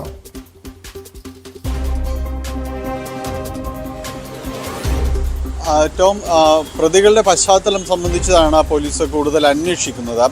ഇവർ പറഞ്ഞിരിക്കുന്നത് കാറ് വാടകയ്ക്ക് നൽകിയത് സംബന്ധവുമായുള്ള തർക്കങ്ങളാണ് ഈ രീതിയിലേക്ക് പോയതെന്നാണ്. എന്നാൽ ഇങ്ങനെ ഒരു വീട്ടിൽ കയറി ഒരാളെ പിടിച്ചുകൊണ്ടുപോവുക, അവരോട് പോലീസാണെന്ന് പറയുക, ഇതെല്ലാം തന്നെയും സാധാരണ രീതിയിൽ ഇത്തരം ഒരു വാഹനം വാടകയ്ക്ക് കൊടുത്ത് ജീവിക്കുന്നവർ ആ രീതിയിൽ പ്രവർത്തിക്കുന്നവരാകില്ല. സ്വാഭാവികമായും അങ്ങനെ ആകില്ല. അവർ അത് പോലീസിൽ പരാതിപ്പെടുകയോ മറ്റ് കാര്യങ്ങൾ നിയമവഴിയോ അത്തരം കാര്യങ്ങളെല്ലാം തന്നെ സാധാരണ ബിസിനസ് ചെയ്യുന്ന ഒരാൾ ആ രീതിയിലെല്ലാം തന്നെ ചിന്തിച്ചേക്കാം. പക്ഷേ ഈ നടന്നത് അസാധാരണമായ രീതിയിൽ തന്നെയാണ്. കാരണം വീട്ടിലേക്ക് ചെല്ലുകയും അവരെ തട്ടിക്കൊണ്ടുപോവുകയും പോലീസാണെന്ന് പറഞ്ഞ് വിശ്വസിപ്പിക്കുകയും എല്ലാം തന്നെ ചെയ്യുക. അതുകൊണ്ട് തന്നെയാണ് ഈ കൊണ്ടുപോയവരുടെ 3 പേരുടെയും പശ്ചാത്തലം സംബന്ധിച്ച് പോലീസ് കൂടുതൽ അന്വേഷിക്കുന്നത്. ഇവർക്ക് ഇത് മാത്രമായിരുന്നോ ഈ ബിസിനസ് എന്നതടക്കം ഇവരുടെ കൂട്ടുകെട്ടുകൾ എന്തായിരുന്നു എന്നതെല്ലാം തന്നെ പരിശോധിക്കുന്നുണ്ട്. അതുമാത്രവുമല്ല, ഈ കൃഷ്ണദേവുമായി ബന്ധപ്പെട്ട ഇതായിരുന്നോ യഥാർത്ഥ കാരണം എന്നത് സംബന്ധിച്ചും പോലീസ് അന്വേഷിക്കുന്നുണ്ട്. മറ്റ് വേറെ ഏതെങ്കിലും കാരണങ്ങൾ കൊണ്ടാണ് അത് ഇവർ പോലീസുമായിട്ട് കൃത്യമായി പറയാത്തതാണോ എന്നതടക്കമുള്ള സംശയങ്ങളുമുണ്ട്. അത്തരം കാര്യങ്ങളിലെല്ലാം തന്നെയും പോലീസ് ചോദിച്ചറിയേണ്ടതുണ്ട്. എന്തായാലും ഇത് സംബന്ധിച്ച് പ്രാഥമികമായ ഒരു അന്വേഷണത്തിൽ അതായത് ഈ തട്ടിക്കൊണ്ടുപോകൽ കേസിൽ ചില ദുരൂഹതകളുണ്ടെന്നാണോ പോലീസിന്റെ സംശയം? ഈ തട്ടിക്കൊണ്ടുപോയ യുവാവും എന്തെങ്കിലും കാര്യങ്ങൾ പോലീസിൽ നിന്ന് മറച്ചു വെക്കുന്നുണ്ടോ ഡാനി?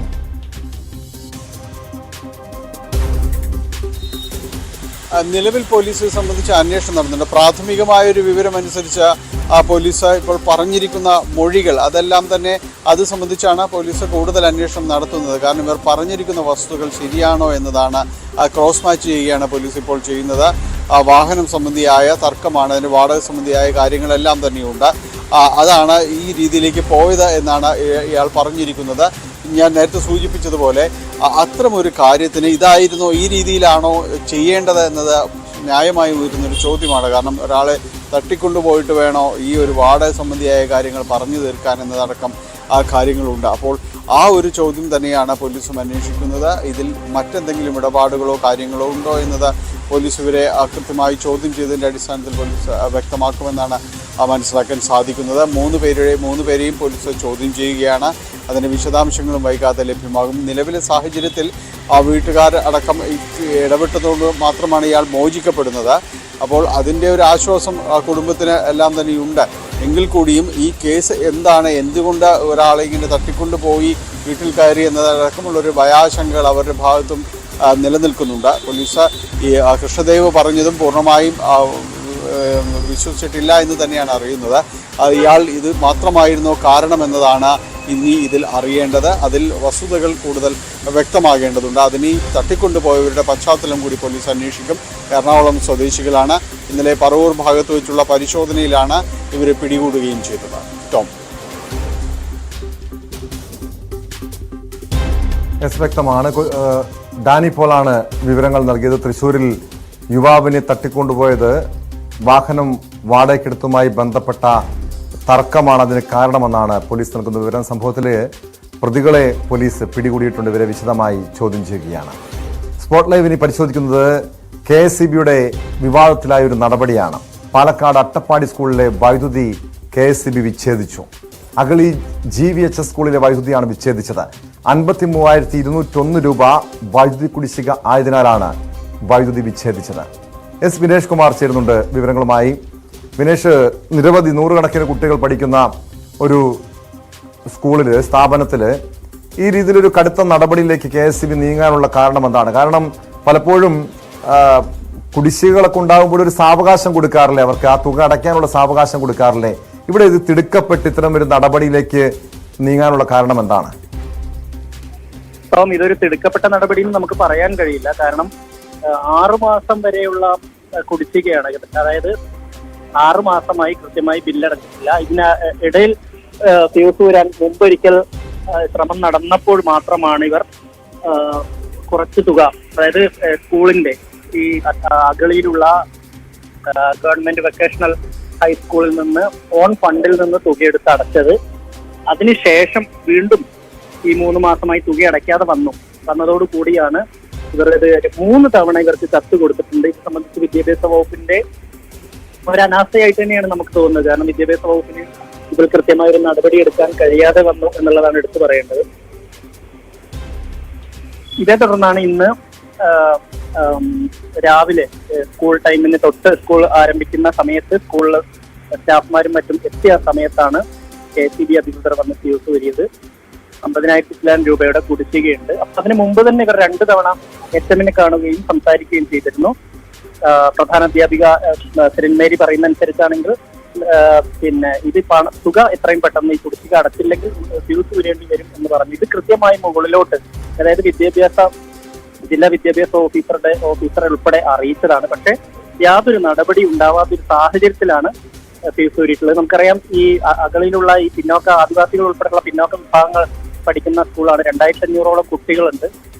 ഇതൊന്നും പരിഗണിക്കാതെ വിദ്യാഭ്യാസ വകുപ്പ് ഇതൊന്നും മനസ്സിലാക്കാതെയാണ് ഈ കുടിശ്ശിക വരുത്തിയിട്ടുള്ളത്. അതുകൊണ്ട് തന്നെ നമുക്കത് KSEBയെ പൂർണ്ണമായും ഇതിൽ നമുക്ക് കുറ്റം പറയാൻ കഴിയില്ല. ബോർഡിനൊരു തീരുമാനമുണ്ട്.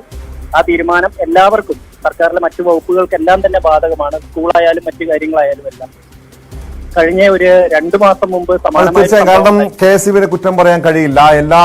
ഏതൊരു സ്ഥാപനത്തിനും ഇത്തരം നിയമങ്ങൾ പാലിക്കണം, ബില്ലടയ്ക്കണം. പക്ഷേ ഇത് സ്കൂളിലെ നിരവധി കുട്ടികൾ ഇരുട്ടിലായ അവസ്ഥയാണ്. ഈ ഒരു പശ്ചാത്തലത്തിൽ, വിവാദമായ ഒരു പശ്ചാത്തലത്തിൽ ഈ വൈദ്യുതി പുനഃസ്ഥാപിക്കാനുള്ള ഒരു നീക്കം KSEBയുടെ ഭാഗത്തുനിന്നുണ്ടോ? അതല്ലെങ്കിൽ ഈ വൈദ്യുതി കുടിശ്ശിക അടച്ചു തീർക്കാനുള്ള നടപടി സ്കൂളിന്റെ ഭാഗത്തുനിന്ന് ഉണ്ടാകുമോ? സംഭവം രാവിലെ മാധ്യമങ്ങളിലൂടെ വാർത്തയായതിനെ തുടർന്ന് വൈദ്യുതി KSEB പുനഃസ്ഥാപിച്ചിട്ടുണ്ട്. പണം കുറച്ച് ദിവസത്തിനകം തന്നെ പണം അടയ്ക്കാം എന്ന്. കാരണം ഇത് ജില്ലാ പഞ്ചായത്ത് നിയന്ത്രണത്തിൽ വരുന്ന ഒരു സ്കൂൾ കൂടിയാണ്. അതുകൊണ്ട് തന്നെ ജില്ലാ പഞ്ചായത്ത് എത്രയും പെട്ടെന്ന് ഈ കുടിശ്ശിക തിരിച്ചടയ്ക്കാം, അല്ലെങ്കിൽ അതിനുള്ള നടപടി സ്വീകരിക്കാമെന്ന് ഉറപ്പു നൽകിയതിന്റെ ഒരു അടിസ്ഥാനത്തിൽ ആണ് ഇത് പുനഃസ്ഥാപിച്ചിട്ടുണ്ട്. കറണ്ട് താൽക്കാലികമാണത്. എന്തായാലും ഇപ്പോൾ കറണ്ട് ഉണ്ട്, അതുകൊണ്ട് തന്നെ വലിയ ബുദ്ധിമുട്ടുകളില്ല. എന്നാലും വിദ്യാഭ്യാസ വകുപ്പ് കൃത്യമായി തദ്ദേശ സ്വയംഭരണ വകുപ്പും അതുപോലെ തന്നെ, കാരണം ജില്ലാ പഞ്ചായത്തിന്റെ നിയന്ത്രണത്തിലുള്ള സ്കൂൾ ആയതുകൊണ്ട് തന്നെ തദ്ദേശ സ്വയംഭരണ വകുപ്പിനും ഇതിന്റെ കൃത്യമായ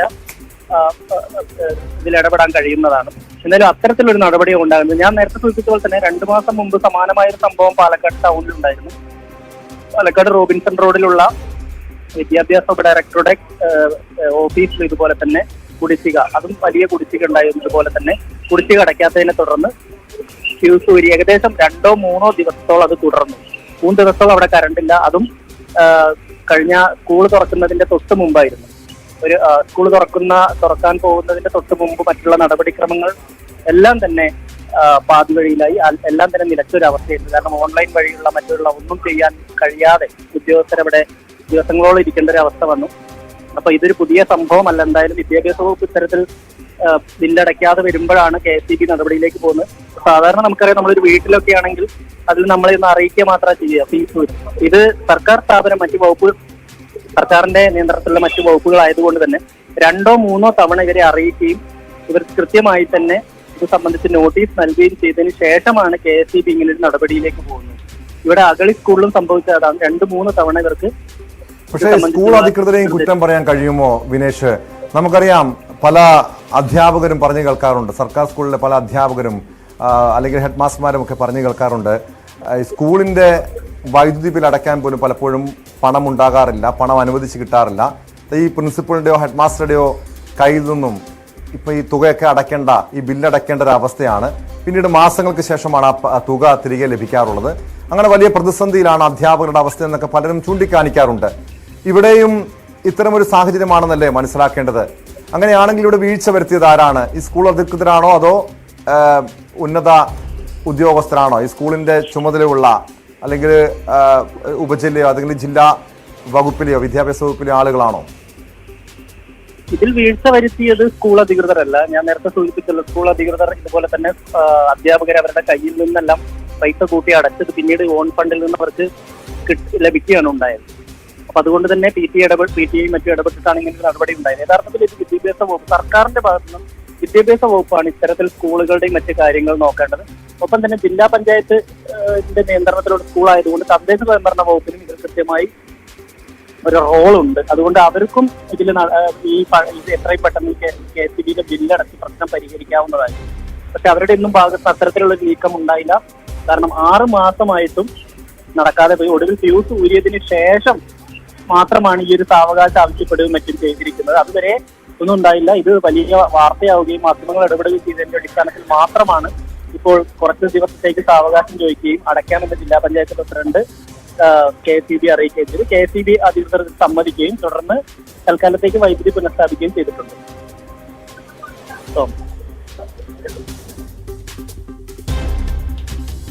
വ്യക്തമാണ്.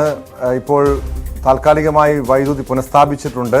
പാലക്കാട് അട്ടപ്പാടി സ്കൂളിലാണ് KSEBിയുടെ വിവാദ നടപടി ഉണ്ടായത്. വൈദ്യുതി വിച്ഛേദിക്കുന്നു. രാവിലെ ആണിത് സംബന്ധിച്ചുള്ള വാർത്തകൾ മാധ്യമങ്ങളുടെ പുറത്തു വരികയും പിന്നീട് അത് വലിയ വിവാദമാവുകയും ചെയ്തു. ഇതിന്റെ അടിസ്ഥാനത്തിൽ പിന്നീട് ഇപ്പോൾ വൈദ്യുതി പുനഃസ്ഥാപിച്ചു എന്നാണ് പുറത്തുവരുന്ന വിവരങ്ങൾ. S വിനേഷ് കുമാറാണ് പാലക്കാട് നിന്നും വിവരങ്ങൾ നൽകിയത്.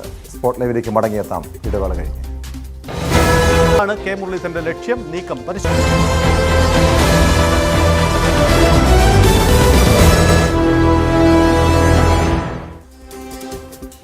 സ്പോട്ട് ലൈവ് തുടരുന്നു. എറണാകുളം കാക്കനാട് DLF ഫ്ളാറ്റിലെ 48 പേർക്ക് കൂടി പകർച്ചവ്യാധി സ്ഥിരീകരിച്ചു. ഇതോടെ രോഗബാധിതരുടെ എണ്ണം 538ആയി. വെള്ള സാമ്പിളുകളിൽ കോളിഫോം ബാക്ടീരിയയുടെ സാന്നിധ്യം സ്ഥിരീകരിച്ചതോടെ ആരോഗ്യവകുപ്പിന്റെ നേതൃത്വത്തിൽ സൂപ്പർ ക്ലോറിനേഷൻ ആരംഭിച്ചു. ഫ്ളാറ്റിലെ താമസക്കാർക്ക് ജാഗ്രതാ നിർദ്ദേശവും നൽകിയിട്ടുണ്ട്. കൊച്ചിയിൽ നിന്ന് നവമി ദിനേശ് ചേരുന്നു വിവരങ്ങളുമായി. നവമി, കഴിഞ്ഞ ദിവസമാണ് ഏറെ ആശങ്കപ്പെടുത്തി കാക്കനാട് DLF ഫ്ളാറ്റിൽ 100 കണക്കിന് താമസക്കാർക്ക് രോഗബാധ ഉണ്ടാകുന്നത്. ഇപ്പോൾ 538 പേർ ചികിത്സ തേടിയിട്ടുണ്ട്. ഇതിൽ ആശങ്കപ്പെടേണ്ട സാഹചര്യമുണ്ടോ? കൂടുതൽ ആളുകൾക്ക് ഈ പകർച്ചവ്യാധി വീണ്ടും സ്ഥിരീകരിക്കുന്നത് അത് ഒരു സ്ഥിതി കൂടുതൽ മോശമാണ് എന്ന് തന്നെയല്ലേ മനസ്സിലാക്കേണ്ടത്? കാരണം ഈ രോഗബാധ, പകർച്ചവ്യാധി തടയാൻ എന്തുകൊണ്ടാണ് ഇതുവരെയും ഒരു നടപടി ആരോഗ്യവകുപ്പിന്റെ ഭാഗത്തു നിന്നും സ്വീകരിക്കാത്തത്? കൂടുതൽ കേസുകൾ റിപ്പോർട്ട് ചെയ്തു എങ്കിൽ കൂടിയും ആശങ്കപ്പെടേണ്ട സാഹചര്യമില്ല എന്നാണ് ആരോഗ്യ വകുപ്പ് അറിയിക്കുന്നത്. ഇവർക്ക് കൃത്യമായി ചികിത്സ നൽകുന്നുണ്ട്. എറണാകുളത്തെ സ്വകാര്യ ആശുപത്രിയിലടക്കം ഇവർക്ക് കൃത്യമായ ചികിത്സ ലഭിക്കുന്നുണ്ട്. കുട്ടികളടക്കം ഈ ചികിത്സയിലുണ്ടെങ്കിൽ കൂടിയും ആശങ്കപ്പെടേണ്ട സാഹചര്യമില്ല. ഇവരുടെ ആരോഗ്യം വീണ്ടെടുക്കാമെന്ന ഉറപ്പ് തന്നെ ആരോഗ്യ വകുപ്പ് നൽകുന്നുണ്ട്. അങ്ങനെ തന്നെയാണ് ഈ രോഗബാധിതരും പ്രതികരിക്കുന്നത്. ആരോഗ്യം ചില വയറിളക്കം, പ്രധാനമായും വയറിളക്കം, ഛർദിൽ, പനിയാണ് ഇവർക്ക് അനുഭവപ്പെടുന്നത്. പക്ഷെ ഇതിന്റെ ഒരു കാലാവധി കഴിഞ്ഞാൽ തന്നെ അപകടകരമായിട്ടുള്ള രീതിയിലേക്ക് ഇത് പോകുന്നില്ല. പഴയ രീതിയിലേക്ക്, അതായത് ആ അസുഖം പൂർണ്ണമായും മാറുന്ന ഒരു സ്ഥിതിയിലേക്ക് എത്തുന്നുമുണ്ട്. അതുകൊണ്ട് ആശങ്കപ്പെടേണ്ട സാഹചര്യം ഇല്ല എന്നാണ് ആരോഗ്യ വകുപ്പ് അറിയുന്നത്. ഇതിൽ ഏറ്റവും പ്രധാനപ്പെട്ടത് ഈ ഒരു ഇത്രയും എന്തുകൊണ്ട് ഈ രോഗവ്യാപനം ഇത്രയും കടന്നു, അല്ലെങ്കിൽ രോഗികളുടെ എണ്ണം വർദ്ധിക്കുന്നു എന്ന് ചോദിച്ചാൽ ഈ തുടക്കത്തിൽ, അതായത് മെയ് മാസത്തിൽ തന്നെ ഇങ്ങനെ ഒരു ലക്ഷണം കണ്ടപ്പോൾ പലരും സ്വന്തം കയ്യിലെ കാശ് മുടക്കി ആശുപത്രികളിൽ പോയി അല്ലെങ്കിൽ ലാബുകളിൽ പോയി വെള്ളം പരിശോധന നടത്തിയപ്പോൾ തന്നെ ഈ കൊളയുടെ സാന്നിധ്യം കണ്ടെത്തിയിരുന്നു. ഇത് കൃത്യമായ അസോസിയേഷനെ അറിയിച്ചുവെങ്കിലും അസോസിയേഷൻ ഇത് ഗൗരവത്തിലെടുക്കാതെ, അല്ലെങ്കിൽ ഈ ഉള്ള അന്തേവാസികൾക്ക്, ബാക്കിയുള്ള അന്തേവാസികൾക്ക് കൃത്യമായിട്ടൊരു നിർദ്ദേശം കൊടുത്തില്ല. അത് അസോസിയേഷന്റെ ഭാഗത്തു നിന്നും ഉണ്ടായ വലിയൊരു വീഴ്ചയാണ്. ഇത്രയും വലിയ രോഗം സ്ഥിരീകരിച്ചിട്ടും അല്ലെങ്കിൽ ആളുകളുടെ എണ്ണം ദിനപ്രതി വർദ്ധിച്ചിട്ടും അധികൃതർ കൃത്യമായി ഇത് റിപ്പോർട്ട് ചെയ്തിട്ടില്ല. ആരോഗ്യ വകുപ്പിനെ അടക്കം റിപ്പോർട്ട് ചെയ്യാതിരുന്നത് വലിയൊരു വീഴ്ചയായിട്ട് തന്നെ ആരോഗ്യമന്ത്രി അടക്കം കഴിഞ്ഞ ദിവസം ചൂണ്ടിക്കാട്ടിയിരുന്നു. ഇതിന്റെ അടിസ്ഥാനത്തിലാണ് ഇനിയുള്ള അതായത് ഇപ്പോൾ ഉപയോഗിക്കുന്ന വെള്ളം അത് പൂർണ്ണമായും നിരോധിച്ച ശേഷം ടാങ്കറുകളിൽ കൊണ്ടെത്തിക്കുന്ന വെള്ളം മാത്രമേ ഉപയോഗിക്കാവൂ എന്നുള്ളൊരു നിർദ്ദേശം കർശനമായി തന്നെ ഇപ്പോൾ അന്തേവാസികൾക്ക് നൽകിയിട്ടുണ്ട്. എന്തായാലും ടാങ്കറുകളിൽ വെള്ളം എത്തിക്കുന്നുമുണ്ട്. ഡബിൾ ക്ലോറിനേഷൻ നടത്താനാണ് ഇപ്പോൾ തീരുമാനിച്ചിരിക്കുന്നത്. ഇന്ന് രാവിലെ മുതൽ തന്നെ ഡബിൾ ക്ലോറിനേഷൻ നടത്തുന്നതിന് വേണ്ടിയിട്ടുള്ള എല്ലാ പ്രക്രിയകളും ആരംഭിച്ചു കഴിഞ്ഞു. ആരോഗ്യ വകുപ്പിന്റെ മേൽനോട്ടത്തിൽ തന്നെയാണ് ഇത് നടക്കുന്നതും. എന്തായാലും കൂടുതൽ കേസുകൾ ഇനി തുടക്കത്തിൽ, അതായത് ഈ വെള്ളം ഉപയോഗിച്ചവർക്ക് ഇനിയും ലക്ഷണങ്ങൾ കാണാനുള്ള ഒരു സാധ്യതയുണ്ട്. അത് ഒഴിവാക്കിയാൽ ഇനി കൂടുതൽ, അതായത് ഇപ്പോൾ വെള്ളം ഉപയോഗിക്കുന്നതോടുകൂടി ഇനി ഈ രോഗം ഉണ്ടാകില്ല എന്ന് ഉറപ്പിച്ച് തന്നെയാണ് ആരോഗ്യ വകുപ്പ് നൽകുന്ന മുന്നറിയിപ്പ്. അത് അങ്ങനെയൊക്കെ കരുതാം, അങ്ങനെ ആശ്വസിക്കാം നവമി. പക്ഷേ ഇവർക്ക് ഈ രോഗബാധ ഉണ്ടായ ഈ കുടിവെള്ളത്തിന്റെ സ്രോതസ് അത് എവിടെയാണ്? എവിടെ നിന്നാണ് കുടിവെള്ളം ഇവർ എടുത്തത്? ഈ പരിസരത്തു നിന്ന് തന്നെയാണോ അതോ പുറത്തുനിന്ന് കൊണ്ടുവന്ന വെള്ളമാണോ? ഇക്കാര്യത്തിൽ ഒരു വ്യക്തത, ഈ ആരോഗ്യവകുപ്പിന്റെ അന്വേഷണത്തിൽ ഒരു വ്യക്തത വന്നിട്ടുണ്ടോ? ഇതിൽ പ്രധാനമായും ഈ സ്രോതസ്സുകൾ, അതായത് ഇവിടെ തന്നെ ഉപയോഗിക്കുന്ന സ്രോതസ്സുകൾ കിണറുണ്ട്, അതായത് ഈ ഫ്ളാറ്റിന്റെ തന്നെ കിണറുണ്ട്, കുഴൽ കിണറുണ്ട്, അതോടൊപ്പം മുനിസിപ്പൽ പൈപ്പുണ്ട്, മഴവെള്ള സംഭരണി ഉണ്ട്. ഇവിടെ ഇത്രയുമാണ് ഇവിടെ ഈ 4 സോഴ്സുകളിൽ നിന്നാണ് പ്രധാനമായും കുടിവെള്ളം ഇവർ ഉപയോഗിക്കുന്നത്. ഈ 4 സ്രോതസ്സുകളിലെയും വെള്ളം പരിശോധിച്ചിട്ടുണ്ട്. അതിൽ കൃത്യമായി തന്നെ പരിശോധനയിൽ ഇത് വ്യക്തമാകുകയും ചെയ്തിട്ടുണ്ട്. ഇവിടെ നിന്ന് തന്നെയാണ് ഈ രോഗം പിടിപെട്ടിരിക്കുന്നതെന്ന് ഇന്നലത്തെ പരിശോധനാ ഫലത്തിൽ നിന്നും ലഭിക്കുകയും ചെയ്തു. 46 സാമ്പിളുകളാണ് പരിശോധനയ്ക്കായി നൽകിയത്. ഇതിൽ 16 എണ്ണത്തിലും ഈക്കോളിൻ ബാക്ടീരിയയുടെ സാന്നിധ്യവും കണ്ടെത്തിയിട്ടുണ്ട്. അതുകൊണ്ട് ഉറപ്പിച്ചു തന്നെ പറയാം, ഈ ഫ്ളാറ്റുകളിൽ ഇവർ നിലവിൽ ഉപയോഗിക്കുന്ന സ്രോതസ്സുകളിൽ നിന്ന് തന്നെയാണ് ഇവർക്ക് ഈ രോഗബാധ ഉണ്ടായിരിക്കുന്നത്.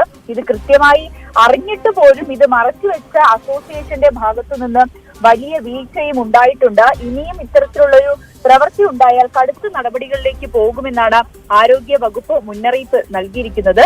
അതോടൊപ്പം മറ്റൊരു പ്രധാനപ്പെട്ട കാര്യം, ഇവർ ഉപയോഗിക്കുന്ന, അതായത് ഈ മാലിന്യങ്ങൾ, ഫ്ളാറ്റിലെ തന്നെ മാലിന്യങ്ങൾ അല്ലെങ്കിൽ ശുചിമുറി മാലിന്യങ്ങൾ കൃത്യമായി തന്നെ സംസ്കരിക്കണം. അതിൽ അശാസ്ത്രീയമായി എന്തെങ്കിലും സംഭവിച്ചാൽ കടുത്ത നടപടി സ്വീകരിക്കുമെന്നും നോട്ടീസും അസോസിയേഷന് നൽകിയിട്ടുണ്ട്.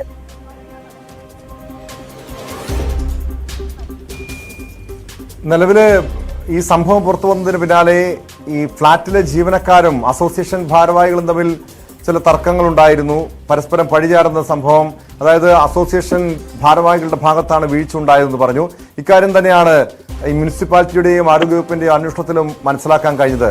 അതായത് നിലവിൽ ഇത്രയധികം ആളുകൾക്ക് ഈ രോഗബാധ ഉണ്ടായ പശ്ചാത്തലത്തിൽ മറ്റ് നിയമപരമായിട്ടുള്ള നടപടി സ്വീകരിക്കുന്നുണ്ടോ അതോ ഇപ്പോൾ ഇവരുടെ ആരോഗ്യം മാത്രം പരിഗണിച്ചുകൊണ്ട് ആ രീതിയിൽ ഒരു ശുചീകരണ പ്രവർത്തനങ്ങൾ, അതോടൊപ്പം നവമി നേരത്തെ സൂചിപ്പിച്ചതുപോലെ സൂപ്പർ ക്ലോറിനേഷൻ, ഇത്തരം നടപടികൾ മാത്രമായിരിക്കുമോ ഉണ്ടാവാൻ പോവുക?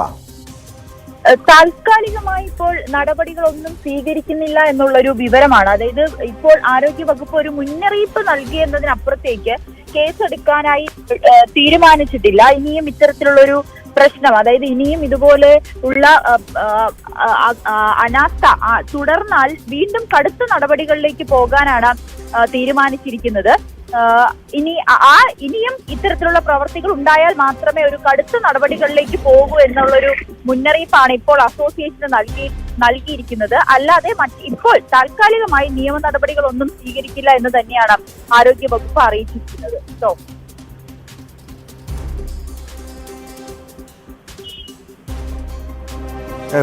വ്യക്തമാണ്. നവമി ദിനേശാണ് വിവരങ്ങൾ നൽകിയത്. കൊച്ചി കാക്കനാട്ട് DLF ഫ്ളാറ്റിൽ കുടിവെള്ളത്തിൽ നിന്നും രോഗബാധ ഉണ്ടായ സംഭവത്തിൽ കടുത്ത നടപടി സ്വീകരിക്കുമെന്നാണ് ആരോഗ്യവകുപ്പ് മുന്നറിയിപ്പ് നൽകിയിരിക്കുന്നത്. കൂടുതൽ പേർക്ക് രോഗബാധ സ്ഥിരീകരിച്ചിരിക്കുന്ന എന്ന വിവരങ്ങൾ കൂടി പുറത്തു വരുന്നുണ്ട്. ഇടുക്കി അടിമാലിയിൽ പാപ്പാനെ ആന ചവിട്ടിക്കൊന്നുവെന്ന വാർത്ത കൂടി പുറത്തു വരുന്നു. ആ വാർത്തയിലേക്ക് എത്താം ഇടവേളയ്ക്ക് ശേഷം. അടിമാലിയിലുണ്ടായത് പരസ്പര സമ്മതത്തോടെയുള്ള ജീവിതം നിയമപരമാണെങ്കിലും ഇരുവരുടെയും ജീവിതത്തിലുണ്ടാകുന്ന തകർച്ചകൾ പീഡന പരാതികളായി മാറുന്ന സംഭവങ്ങൾ പരാതികൾ ഇപ്പോൾ ഏറി വരുന്നുണ്ട്. 1.5 വർഷത്തോളം ലിവിംഗ് ടുഗദറായി ജീവിക്കുകയും അവസാന യുവാവിനെതിരെ പീഡന പരാതി നൽകുകയും ചെയ്ത സംഭവത്തിൽ കൊല്ലം കടക്കലിൽ യുവാവ് അറസ്റ്റിലായി. കുറ്റിക്കാട് സ്വദേശിയായ അനുജിത്തിനെയാണ് കടക്കൽ പോലീസ് അറസ്റ്റ് ചെയ്തത്. കൊട്ടാരക്കരയിൽ നിന്നും വിനീഷ് ചേരുന്നുണ്ട് വിവരങ്ങളുമായി. വിനീഷ്, നേരത്തെ സൂചിപ്പിച്ചതുപോലെ ലിവിംഗ് ടുഗദർ റിലേഷൻ ആയിരുന്നു 1.5 വർഷത്തോളം. പിന്നീട് ഇവരുടെ ജീവിതത്തിൽ എന്താണ് സംഭവിച്ചത്? ഇത്തരം ഒരു പീഡന പരാതിയുമായി യുവതി പോലീസിനെ സമീപിക്കാനുള്ള കാരണം എന്താണ്? ഇത് വളരെ ഗുരുതരമായ പ്രശ്നമാണ്. കൊല്ലം കടക്കലിലാണ് ഇത്തരത്തിലുള്ളൊരു സംഭവം ഉണ്ടായത്. 30 വയസ്സുകാരിയെ പീഡിപ്പിച്ച സംഭവത്തിലാണ് 25കാരൻ ഇപ്പോൾ അറസ്റ്റായിരിക്കുന്നത്. 25കാരനായ യുവാവും അതുപോലെ 30 വയസ്സുള്ള യുവതിയും തമ്മിൽ പ്രണയത്തിലായിരുന്നു. അവർ ഈ തിരുവനന്തപുരം, ബാംഗ്ലൂർ തുടങ്ങിയ മേഖലകളിലെല്ലാം താമസിച്ചു വരികയായിരുന്നു. ഫ്ളാറ്റിലായിരുന്നു താമസം വന്നതെന്നാണ് പറയപ്പെടുന്നത്. തുടർന്ന് ഇവർ തമ്മിൽ ഇവരുടെ ജീവിതത്തിൽ വഴക്കുണ്ടാവുകയും അങ്ങനെ യുവതി പരാതി നൽകുകയും ചെയ്തു.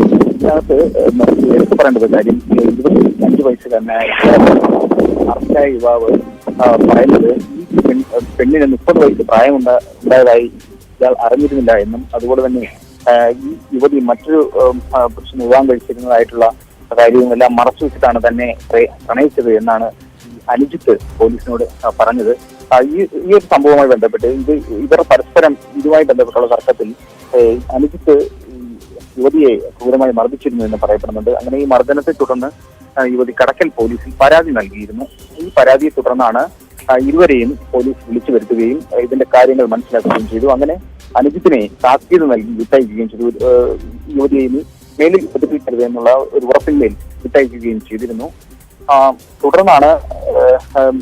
തുടർന്ന് ഈ യുവതിയെ വീണ്ടും ശല്യം ചെയ്തതിനെ തുടർന്നാണ് യുവതി പോലീസിൽ പരാതി നൽകുകയും അങ്ങനെ ഇപ്പോൾ അനുജിത്തിനെ പോലീസ് അറസ്റ്റ് ചെയ്യുകയും ചെയ്തിരിക്കുന്നത്.